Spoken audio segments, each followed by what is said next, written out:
Good evening. This is Dale Am Gardner Webb. I don't have anybody joined me yet, but I see it's about 7:03, so I'm going to go ahead and get started tonight. This is week 5 of the 10-week summer session. We have tonight's session, one next week, and then we have a week off, and then the last 3 weeks in July we'll have a Zoom session. So tonight marks the halfway point. Just a reminder, your evidence artifact work. All of your component work is due by July 3rd. That would be a Monday, the week of the 4th. We won't have class that week. Hopefully you will have everything in, but if not, it'll give you time to try to get it in. Try to get everything in terms of your evidence artifacts, all of your 6 evidence artifacts, all components by July 3rd. Then 2 weeks from then, everything else is due. I had a question about that. This week. The July 3rd deadline is for all evidence artifact work. That's APSEL through PSYOP. Everything else in your portfolio is your log, your competency folio with one evidence proof, all your dispositions that you did, your site supervisor did, your competency, certification of competency that your coach does and your site supervisor. So make sure that you understand that your responsibility is to get after these people if they haven't done those evaluations and try to have those done by July 17th. Your work is due by July 3rd, the things that you have control over in terms of your evidence artifact work. So let me go ahead and kick off tonight. If you have any questions, email me, call me. Let's make sure we get all of our work in on time. This is week 5, as I said tonight, as you can see from the materials that I have listed under the week 5 Zoom session. We're going to talk about observing skills tonight. So let's start from the very beginning. In North Carolina, we have an evaluation system. I have that website. It's part of our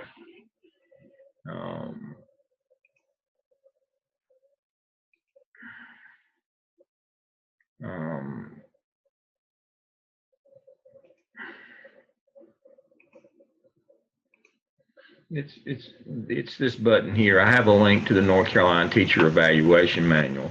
Those of you that are still in the classroom, this is the handbook that they use when they evaluate you. I won't spend a lot of time on that, or I won't spend any time on that tonight because I'm sure you're well aware of that. The issue becomes there is a second part to a teacher evaluation in North Carolina, and that's EVOS. Do your children make growth? So your final evaluation as a teacher is, and the final evaluation of your teachers when you're evaluating them as an administrator will be, a certain percentage will be based on how well they did on their observations, when you went in and observed them, and another percentage of their evaluation will be whether or not 85% of the students in their classroom made a year's growth.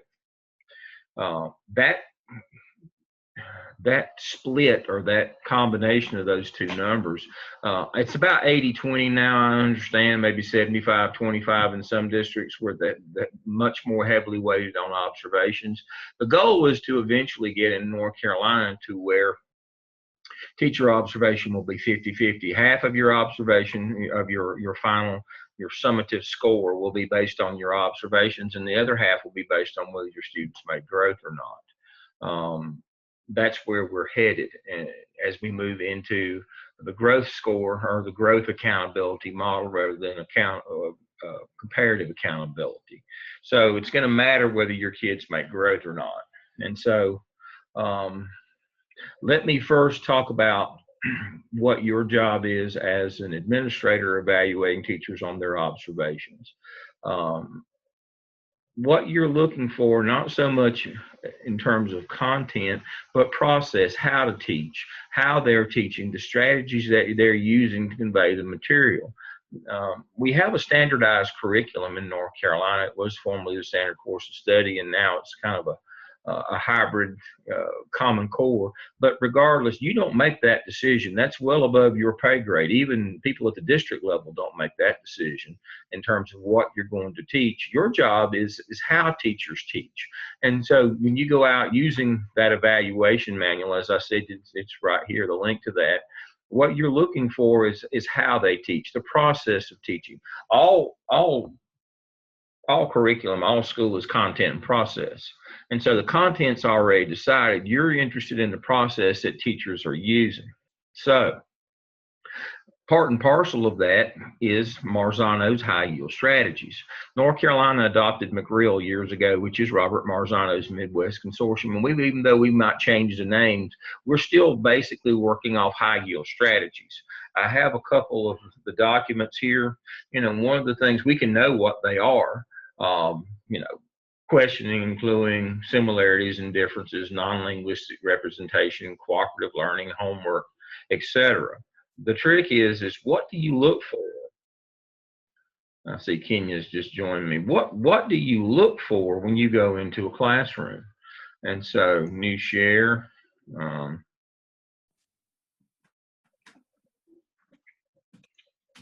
So I have a couple of documents, and this is the first one that I want to make you aware of.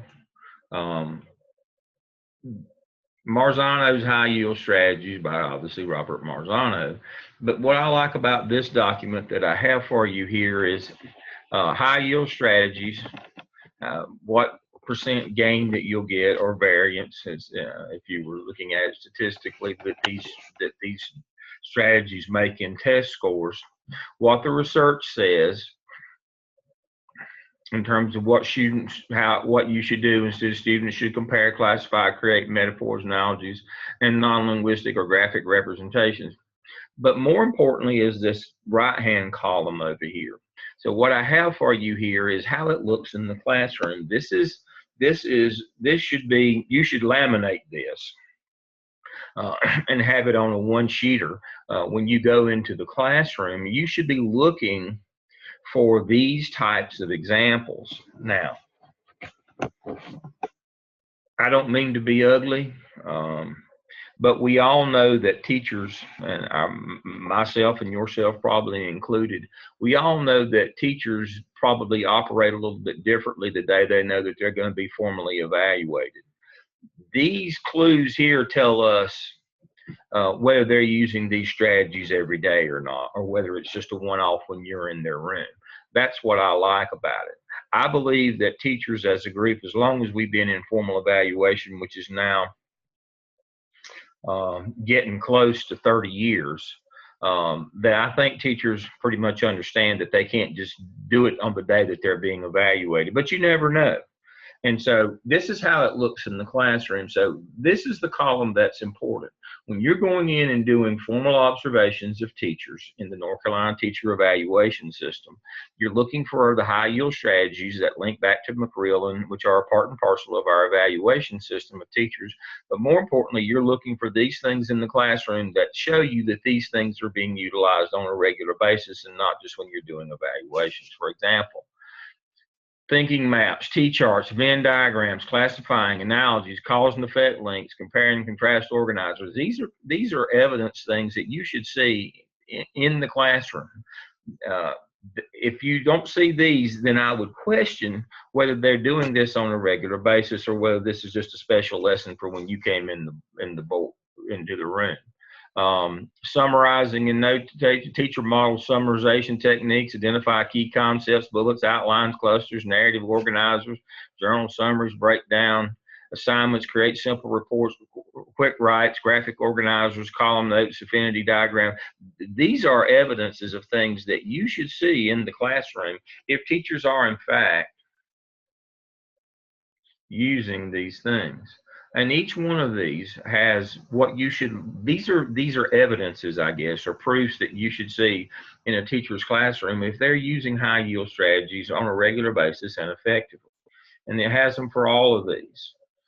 It also has some other examples, and if you don't know what they look like, it shows you examples of them, what you should be looking for. This is an invaluable tool for emerging leaders, emerging administrators, who are entering into evaluation, high stakes evaluation, where people's actual jobs and careers are on the line. This is not just doing 15-minute walkthroughs of your friends. This is the real deal. This is about people's jobs and their ongoing contracts. you better have good evidence, and they should have evidence of what they're doing. And so this document is wonderful in terms of telling you what you should be looking for. All right, and there it is. All right.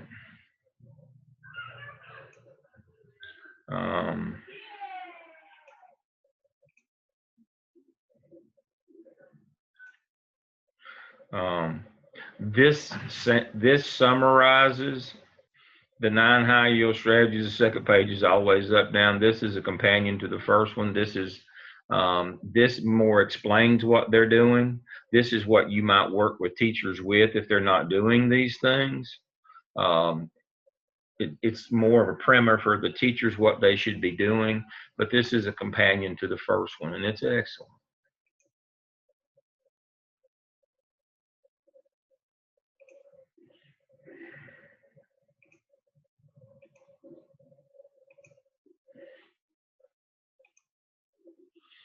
All right, so again,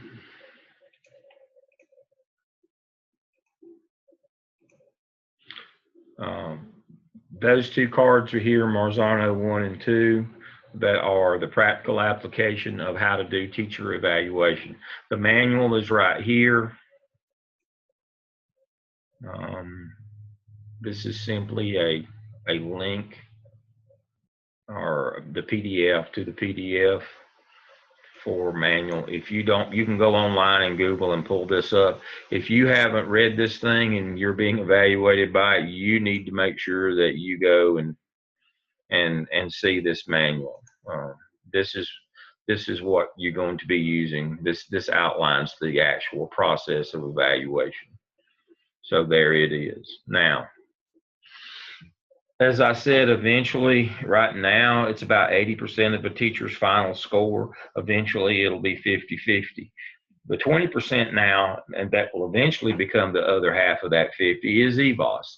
So let's start looking at EVOS. Now, I'm not going to show you the little charts that your principal shows you and all that stuff. I'm going to give you the theory behind EVOS, because these are the things that you're going to need to know as an administrator when teachers ask you questions as to how did they come up, why are we using EVOS? How did they come up with that score? Who came up with that score that a student is supposed to make, that predictor score of what a year's growth would be? Who decided that? I want all the smart kids.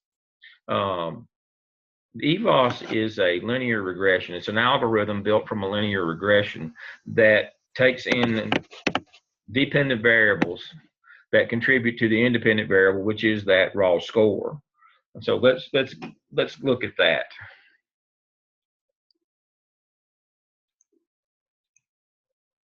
All right. So I use this one in 602 in the research and statistics class to try to teach them, but it's a good review for us at this point. EVOS, I won't do the PowerPoint and all that. As I said, this is what you need to be able to explain to teachers when they ask you. EVOS is a value-added growth model in which teachers are partially evaluated on the basis of whether 85% of their students make a year of growth. Schools, in turn, are evaluated on the percentage of their teachers that achieve 85% of their growth in students, and so it's kind of like an 85 and 85. Teachers have to make 85% to pass, in terms of 85% of their students making a year's growth, and schools have to have 85% of their teachers passing or having 85% of their students. So it's an 85-85 deal. And so, but the debate becomes is who and how is that score, that year's growth, how is that determine what a year's growth would be? And it's not an overall thing for a class of students or a school. It's individual students. Every individual student has a growth score as to how that is supposed to happen. And so what happened is an analysis of variance was performed on standardized test scores for the last 20 years to determine how much of the variance in standardized test scores, which is the independent variable, can be attributed to particular dependent variables. This is the basis of how a raw score on a standardized test is determined that represents a year's growth.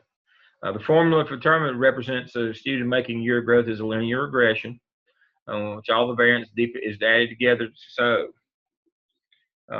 So the regression looks like this. All the dependent variables add up to your dependent variable. All right, so again, now this is from my research, and this is not, SAS does this, which is a private company in the Research Triangle. They don't publish what the dependent variables and the weighted dependent variables are, but this is pretty much what I believe them to be. And so from the data, we know that these are the factors that contribute to how students score and how a year's growth is calculated. Race, mother's education, father's income, teacher, the school district, the school, the grade, the age, the gender, and previous test scores. And so that's the weighting on them. And so if we looked at this, and this is I only changed I actually didn't even change the name. This is so here we go. Here's an example. Third grade math EOG has 180 questions. So the total raw score that any student could achieve would be 180. The question is, what score out of the 180 would represent a year's growth for that kid? I mean, does he have to get all 180 questions right to show a year's growth? Does he have to get half of them right? What does an individual kid have to do? And it's not a pass-fail based on a group score or a norm score. It's that individual kid. How much does an individual student have to score out of 180 for him individually to show a year's growth? So here's a real live example. All right, Jamar is a third grade student in Charlotte, Mecklenburg. His dependent variables are, he is African American. It's classified as black, so that's 20 out of 30. White would be 30 out of 30. Hispanic would be 15 out of 30. Now, that's just the way that the scores purred out, folks. That's not assigning value to race in any way. That's the ratio of how students score in North Carolina. His mother has less than a high school diploma, so that would be 5 out of 15. Potential points for him. Beyond the 4-year degree would be 15. No education at all, which we do have some that have that, would be 0. No father in home, 15. That'd be 0 out of 15. If the father's income was in excess of 150,000, that would be 15. You say, well, how would you know these things? Free and reduced lunch. We have all these are demographics that we have. The teacher is always assumed to be a great teacher, which is 10 points. All right, CMS is a high wealth district, so that would be 5 points. A low wealth district would be 2 points. He was at Billingsville Elementary School, which was a takeover school, which would be 0 points. If he'd been at a high growth school in CMS, that would have been 5 points. He's in grade 5.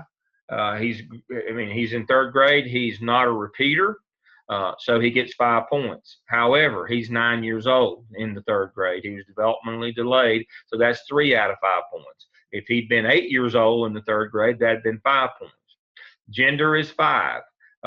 Because it's a math test, the female would be 4, and it would be reversed if it was a reading EOG. Again, females score higher on reading, math score higher on males. That's not, again, being discriminatory. That's just what the data tells us. His previous scores, he gets 2 out of 5 because he was not on grade level according to M class coming out of 2nd grade. So his equation looks like this.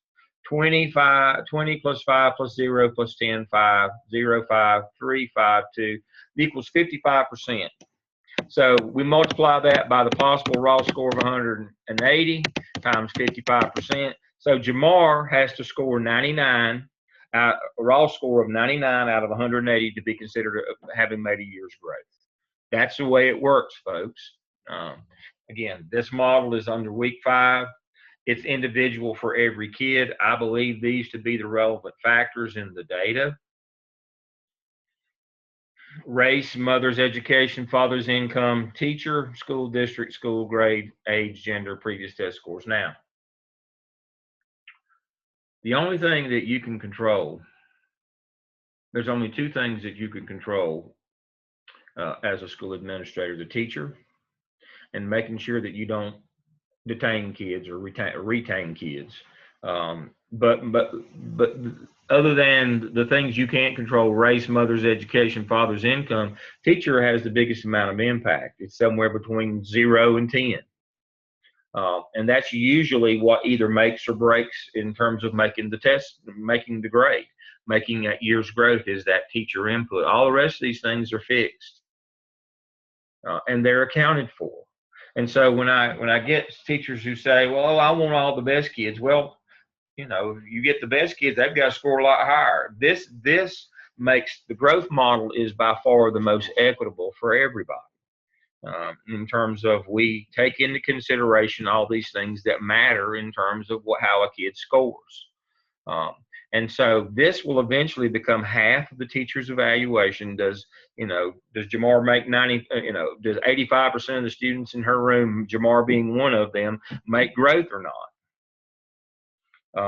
Does he make 99 or above raw score on the math EOG? He doesn't have to, there's not a set score of passing. They got to get 150 out of 180 right to pass. Nope, that's not the way growth model accountability or EVOS works. Every kid has his own score. That's a pass fail. For him, it's 99. If he makes 99 or above, he's passed. He's made a year's growth.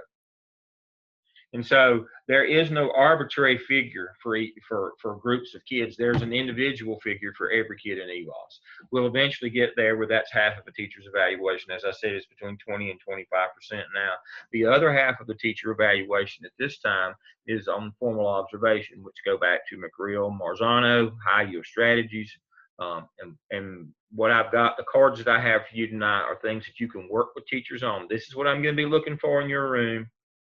These are the things that if they're not there, the other card, the second card I showed you from Marzano is how to work with them to make sure that the next time you come, you begin to see some of those things. I also have in here an MTSS for teachers. And basically what this is a school-wide model for how you implement high-yield strategies.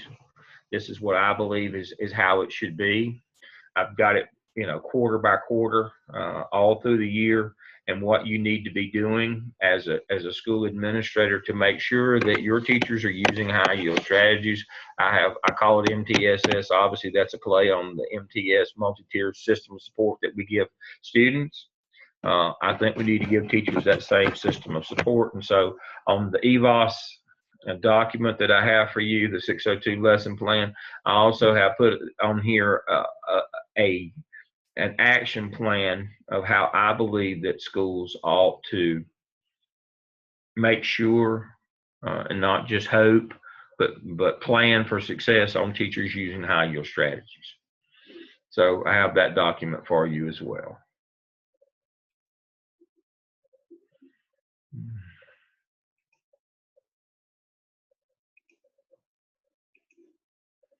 All right. So those are the things that I wanted to talk to you about tonight for week 5. Observing skills. I had some good discussion boards this week. You're doing well on your discussion boards. The assistant principal interviews are starting to come in. I really like those. You need to pay attention to those. Some of the things that the folks are telling you are really good about going forward and things that you could be thinking about or doing in preparation for the job. And that's why I have you interview assistant principals. They're in the role that you seek through this program, and it's good to get their perspective and things that they're doing. And so if you haven't picked that one, I would encourage you to pick the assistant principal interview. That's more for you than for me. I think that's a very valuable experience for you. But now if you choose the others, one of the other discussion boards that week, that's up to you. But that AP interview is, again, I think it's very valuable. But I've had some other good ones as well. If you have any feedback on this week, if you have questions about EVOS, you need to sit down with your school administrator. They understand this thing, and they can show you the actual EVOS reports. Now, the reports that they get just show, what teachers made 85%, but they also have some data, some information in terms of which teachers get, which kids and which teachers match up, which teachers get the most growth out of certain kinds of kids. And they're going to start sharing that, and you're going to have to share that with teachers. Now, sometimes that's going to, that's a difficult conversation to have. That critical conversation is tough to have. when you tell teachers you don't really do a good job with upper kids, or you don't really do a good job with the lower kids, or the middle kids flounder in your room. But those are discussions that you're going to have, and you're going to have to start pinpointing in your, or administrators will, especially but when you get in your job, you're going to have to start pinpointing which teachers do best with which kinds of kids. Now, one of the things that I caution you about is we don't want to go back and start doing the bluebirds, robins, and buzzards again, where we ability group kids. That's one of the things that I want us to make sure that you understand. I'm not advocating that. But what we're going to need to do is work with teachers to improve their skills with certain kinds of kids. Otherwise, the quick and easy fix would just be the ability group kids again. That's wrong for kids, and it's wrong for schools. It's wrong for society. I'm not advocating ability grouping in any way. When I first became principal, that was the rule. That was the law of the land. I did not like it then. I don't like it now. Got a lot of pushback from parents when I stopped doing ability grouping and started doing heterogeneous grouping. Parents didn't like that, but it's the right thing to do. And so the battle going forward in accountability, in growth model accountability, the EVOS model is we're going to be able to pretty well identify which teachers work best with which of the groups of students, in terms of if we categorize them high, medium, and low. We're going to know which teachers get the best results, which of those three groups. The battle is going to be going forward is not to group kids that way and give them to teachers and go the easy route, but to work with teachers on developing their skills so that they get growth equally across all three ability groups. Let me say that again. That's going to be your challenge going forward as an administrator, is not to fall back in those easy patterns of ability grouping again, because many times they're identifiable by race and gender, which is not good for anybody. The challenge for administrators going forward is going to be to work with teachers so that they're equally effective in getting growth from high, medium, and low students, and not take the easy way out of going back to ability grouping. And that was the big point that I wanted to make tonight. There's a lot of pressure. I see school districts already doing that, where they're ability grouping again, kind of secretly, because that fits the teacher, what they've got on their end in terms of teacher ability, rather than working and helping teachers to grow and be able to teach all students. It's easier to take the coward's way out in ability group. I implore you not to do that going forward. I'll get off my soapbox now. All right, questions you have for me on teacher observation. That was what I wanted to cover tonight. Kenya, I see you're with me tonight. Thank you for joining me. Anybody have any questions they'd like to ask about teacher observation on either end, either the formal observation using high yield strategies in Marzano, or the EVOS, where teachers are evaluated on whether 85% of their students make growth or not. Any questions about the EVOS growth model itself? No, I don't have any questions. That was the first time I've ever heard where it came from. Mm-hmm. So it's interesting. I'm glad to have learned that. So what we do is we take all the years of data, and you have this kid, and here's all of his years of data, but we have all the demographics that go along with that kid. And so what we do is an analysis of variance. And what an analysis of variance tells us what percentage of variance in his test score can be attributed to his dependent variable, his age, his race, his gender, what grade he's in school, his parents' his father's income, his mother's education, all those kinds of things. And so it's not like we randomly assigned values to those. That's what the data tells us. And so we simply plug the kid in. We look at all of his demographic factors, and that's what gives us the score that he should make for him to be a pass or to make growth for a year. Right. And so, but that's what SAS does. They do super crunching on big number sets. There is a book that it's not about EVOS at all, but it's about super crunching. And that's this EVOS is an example of what in the business now is known as super crunching. There is a book, believe it or not, called Super Crunching by Ian Ayres, Ayres. If you're interested in big data sets and what goes on, this is a book for normal people. This is not a book it's actually very interesting. You can buy it if you're a member of Audible. You can listen to it on books on CD or books, audio books. I've got a tablet. I listen to them. You can also pick it up on Amazon for about $15 if you want to read it.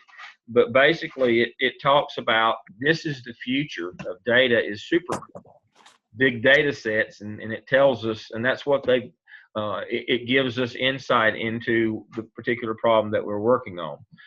In North Carolina, we got out in front. Of course, we're doing this nationwide, but SAS Institute in Triangle, basically what they're doing is super crunching. They're taking all this data from all these years. And it's not just looking at the data itself, but each of the kid and their demographic variables that are attached to them. Right. That's how they came up with this. But if you're interested in the concept behind super crunching, you should get the book. But this is an example of super crunching and how it's taking over the world.